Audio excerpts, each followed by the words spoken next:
أعوذ بالله السميع العليم من الشيطان اللعين الرجيم بسم الله الرحمن الرحيم وبه نستعين وصلى الله على سيدنا محمد وآل بيته الطاهرين اللهم صل على محمد وآل محمد وعجل فرجهم. ناظرین محترم، السلام علیکم ورحمۃ اللہ تعالی وبرکاتہ.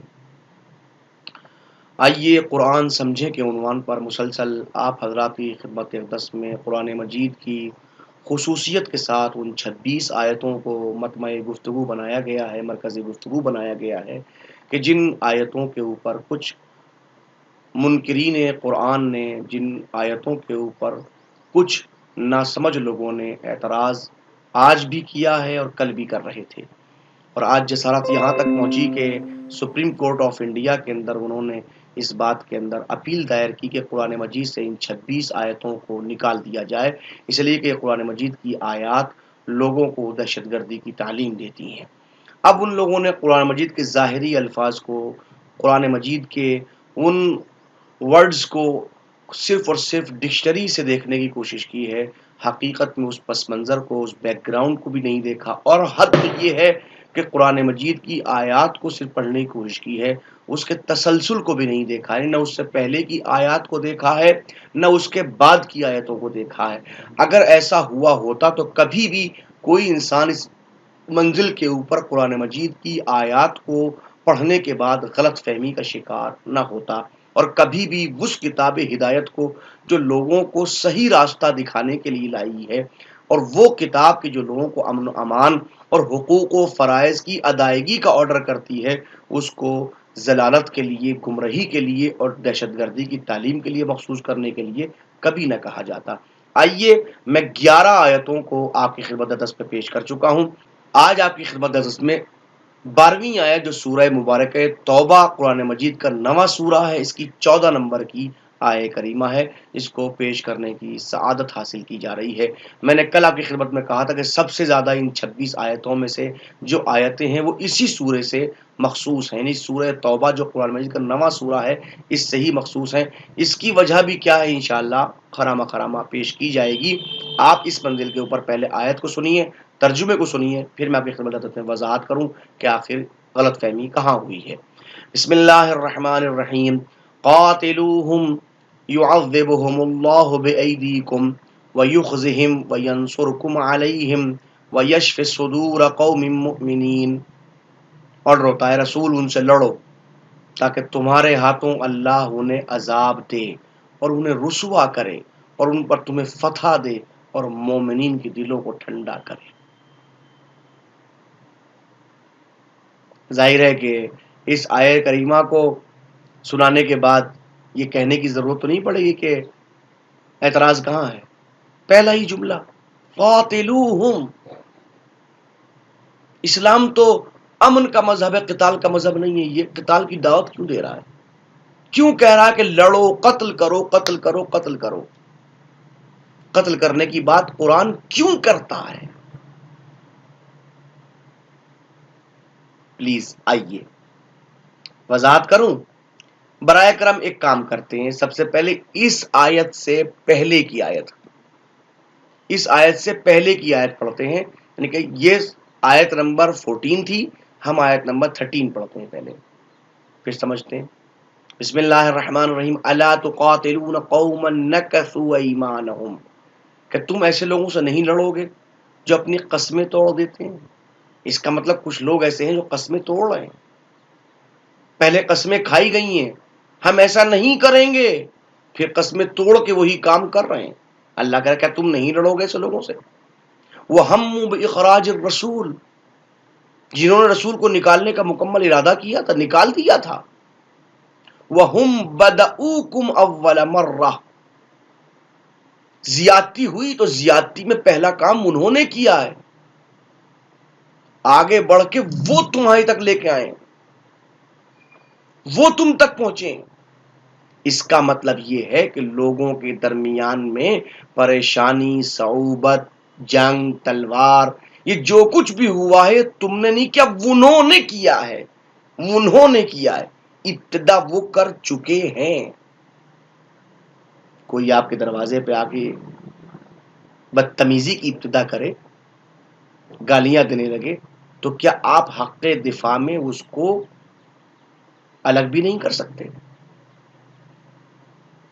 کوئی آپ کے اوپر تلوار لے کھڑا ہو جائے، آپ کو مارنے پہ آمادہ ہو، تو کیا آپ حق دفاع میں اپنے آپ کو بچانے کے لیے کیا اس کے مقابلے پہ کچھ اسلحہ استعمال نہیں کر سکتے؟ قرآن کہتا ہے تخشونہم، کہ تم ان سے ڈر گئے ہو، فاللہ احق ان تخشوا، اللہ زیادہ حق رکھتا ہے کہ تم اس سے ڈرو۔ ان کے ہاتھ میں کیا ہے؟ اللہ تو پوری کائنات کا مالک ہے، اللہ تو پوری کائنات کا رب ہے، وہ پوری کائنات کا کھیون ہار، پوری کائنات کا پالن ہار ہے۔ ان کنتم مومنین، اگر تم حقیقت میں مومن ہو۔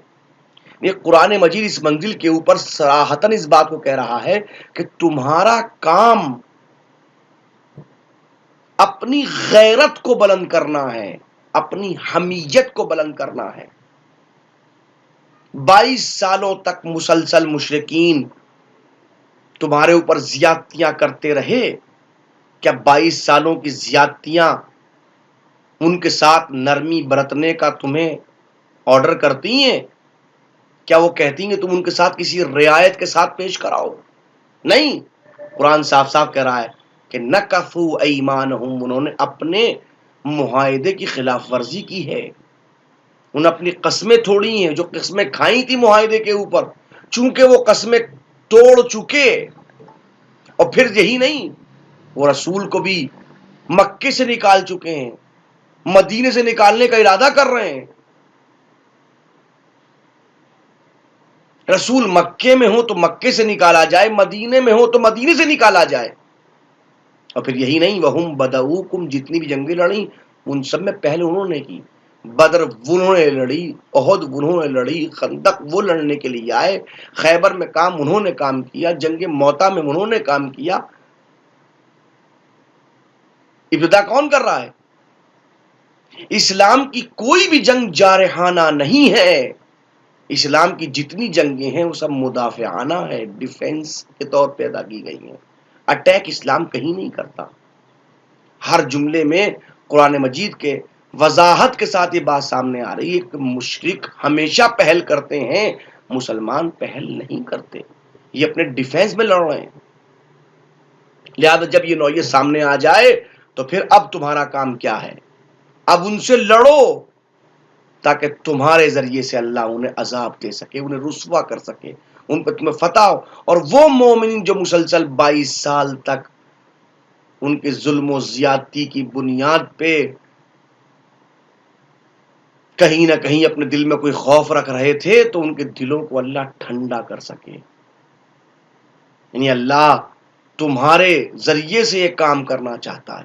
اس کا مطلب یہاں پر بھی اللہ اگر آرڈر کر رہا ہے قتال کرنے کا، تو قتال کرنے کا حکم اٹیک کرنے کے لیے نہیں ہے۔ اور پھر یاد رکھیں اس کا تعلق بھی ہر موقع اور ہر منزل سے نہیں ہے، خاص موقع ہے، خاص منزل ہے، اس کا اعلان یہاں پہ کیا جا رہا ہے۔ اب اسلام کو کوئی یہ کہے کہ اسلام جارحانہ اقدام کرتا تو غلط کرتا ہے، اس لیے کہ پھر اس کے فوراً بعد آیت نمبر 15 کے اندر معاف کیجیے گا جملے موجود ہے، فوراً جو جملہ کہا گیا وَيُذْهِبْ غَيْظَ قُلُوبِهِمْ وَيَتُوبُ اللَّهُ عَلَى مَن يَشَاءُ، لفظ توبہ کا استعمال یہاں پھر کر دیا گیا ہے، جو اس بات کا اعلان ہے کہ توبہ کا دروازہ بند نہیں ہوا ہے۔ اگر کفر چھوڑ کر ایمان کی طرف آ جائیں تو ان کے لیے دروازہ کھلا ہوا ہے، وہ آئیں۔ ہمارا کام لوگوں کے درمیان فساد پھیلانے کا نہیں ہے، ہمارا کام لوگوں کو امن و امان کی طرف لے کے آنا ہے۔ یاد اگر وہ ہمارے احکامات کو تسلیم کر رہے ہیں جو بالکل مطابق عقل ہیں، ایسا نہیں کہ ہمارا کوئی حکم عقل کی خلاف ورزی کرتے ہوئے پیش کیا گیا ہو، اگر کوئی یہاں تک آ رہا ہے تو اس کا استقبال کیا جائے گا، ایسا نہیں کہ اس کو فوراً رد کر دیا جائے، اس کو بھگا دیا جائے، اس کو اپنے دروازے سے ہٹا دیا جائے۔ اسلام دین عقل ہے، عقل کی بنیاد پہ ان تمام باتوں کو پیش کرنے کی کوشش کرتا ہے۔ اس لیے کوئی بھی مذہب والا، کوئی بھی ذی عقل انسان اس منزل پہ یہ نہیں کہتا کہ اگر کوئی تم سے جنگ کر رہا ہے تو تم اس سے جنگ نہ کرو، خواہ وہ جنگ مدافعانہ ہی کیوں نہ ہو۔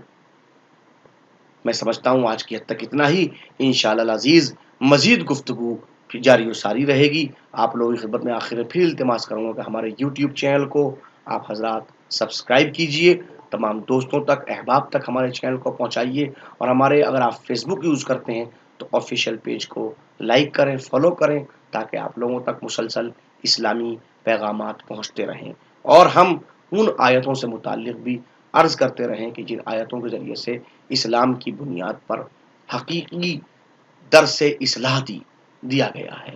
والسلام علیکم ورحمۃ اللہ وبرکاتہ۔